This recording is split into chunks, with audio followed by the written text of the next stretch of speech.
Hi guys, and welcome to Kind Humans. I'm your host, Liv Walker. Today we will be talking about a very sensitive subject, depression and anxiety. After this break, we will be showing you a package based around the current events that happened here at Morehead State University.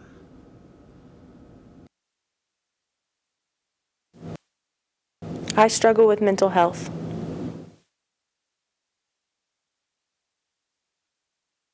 I don't really remember when it started. It's just always been a part of who I am. Not that it hasn't been hard. It's been exhausting trying to figure out how my own brain works.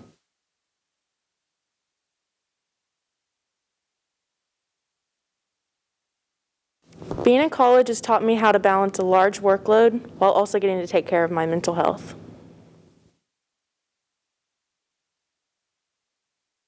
The pandemic is really isolating and the world is really scary during this time. I felt like I had no real friends and no real connections.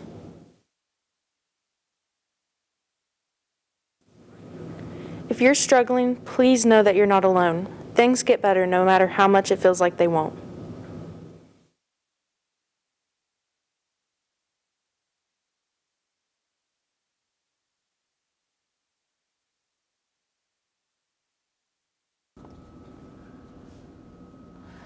Due to a recent event here on campus this past Thursday, we had a moment of silence and a candlelight vigil for a fellow student.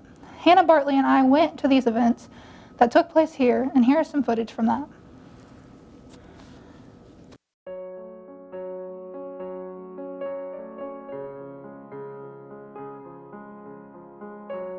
Thank you all for coming. My name is Emily Wiley. I'm the student government president of the university. As you all know, we lost a student on Monday in a very unfortunate circumstance, and we believe as a student body we need to honor her in her memory. It's a passage, not a place to stay. Grief is not a lack of weakness nor a lack of faith. It is the price of love. So, with that being said, we will go ahead and move to our moment of silence. If you won't mind, bow your heads, please. I've spoken to many students, and this situation of a student passing, no matter what the circumstance, it's triggering for a lot of people, but also it makes us realize that, you know, this could have been anybody. It could have been your best friend. It could have been, you know, somebody that lived right down the hall from you. It doesn't matter, but at the end of the day, we're all part of this community, and showing and giving her the respect and love that she deserves, just as any other person would see fit. In moments of silence and a candlelight vigil, they help satisfy, you know, that need, whether it be religious or just spiritual, and feeling the comfort being around people. With COVID right now, we're still separated, you know, to an extent, and getting people together and congregating them in a safe way, and showing them that there is a community supporting them is, I think, something we all need right now. It's been very hard this week. A lot of crying, a lot of reflecting on myself and things that I could do as a person to support others going through this difficult time. Nobody's invincible. We're all struggling through this in our own personal ways. You know, make sure that you're telling people you love them, because you never know what tomorrow's going to bring.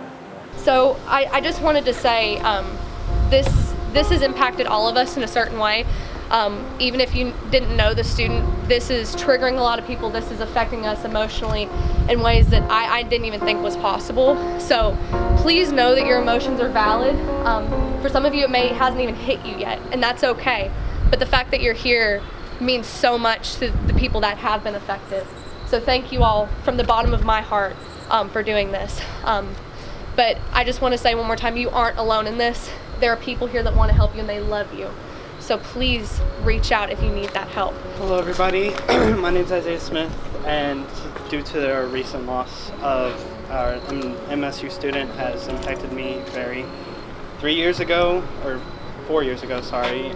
woke up one morning to the tragic death of my best friend, and due to this recent loss of an MSU student has rekindled my emotions and memories of my best friend, and how it has been it's a very big hardship and big impact on me. Even though I didn't know the girl, it's still a rush of emotions that most people have felt here, And the fact that you're even here just proves to you that even though you didn't know her, or if you did, shows how much you care about an MSU student and about how us as a family here at Moorhead, it just shows how much you care for each other. Each candle that is lit represents somebody who would live on in her memory. Even though we didn't know her, even if we did know her, each candle lit just shows and proves to everyone here and to her that we will live on for her memory.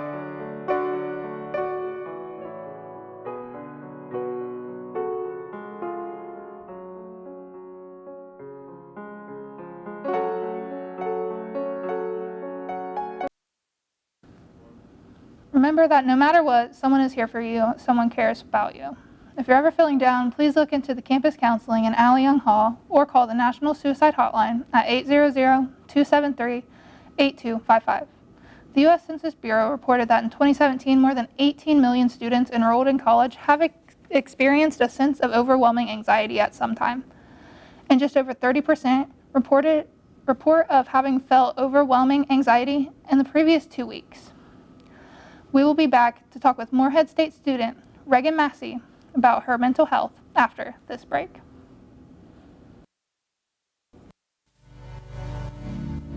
Here at Moorhead State University, the nursing program is ranked 4th in the state and is named one of the best in the nation.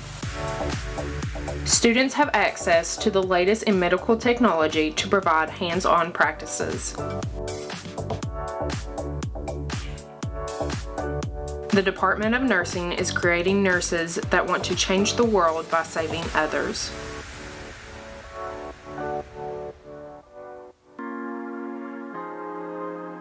Career Services offers many different services to both students and employers. We're here to connect students with employers and graduate programs. We help students along in the process of polishing their resumes and getting ready for interviews.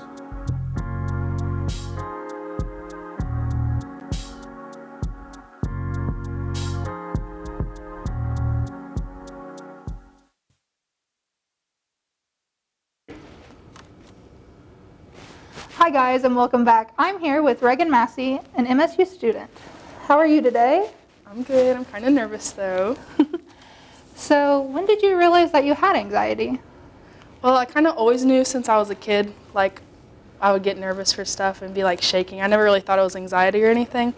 But this summer I realized I was away from home for the whole summer, and I guess being away from my family kind of like, I don't know, it made me feel disconnected, I guess. So how do you manage your mental health?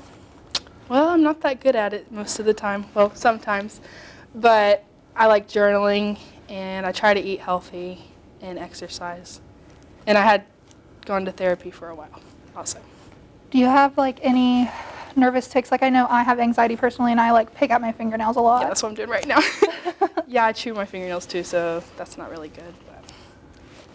But What is some advice you'd give to somebody that was struggling with anxiety or depression? I would tell them to not be afraid to seek help from somebody and rely on the people who they're close with, like their friends and their family. And try journaling because it actually helps a lot. So you said being away from your family made you realize that you had it, but do you feel that college made your mental health worse or better? Well, right now, better because I have a lot of things to distract myself with, and my family's like an hour away from me, so if I need them, I can go see them. But keeping busy also helps a lot too. So. Yeah, because I had major anxiety myself, like right before I came to college, but as soon as I came to college, it like pretty much not went away, but leveled out, if that makes sense. So has the recent tragedy that happened on campus, had that brought up any feelings for you? Well, obviously I'm grieving for that person and their family, and I just know that could happen to anybody, and it made me want to check on my friends more to make sure everybody's okay and like reach out to people who I haven't talked to in a while. So I know personally when I've tried to talk with somebody about anxiety that never had it before, it kind of gets rough because they're like, oh, I understand, but they really don't. Right. Have you ever been in that situation? Yeah, people will be like, oh, just try to stay calm. Like, I'm trying to stay calm, but it doesn't help, you know. Especially with They don't like really understand. social anxiety. Mhm. Because I hate talking on the phone, but my mom just doesn't understand that. She tries, but. So, what is one thing that you wish you knew about anxiety that you didn't beforehand? Before I knew I had it, Yeah. that it wouldn't be as bad as it was forever, because I felt like I was never going to get out of like the loop I was in. That it gets better if you get help. Okay, well, thank you so much, Reagan, for being here today. And to anyone who is suffering with mental health, just remember you are a legend, because nothing is scarier than battling with your own mind every single day. You're not alone. And we'll see you guys next week.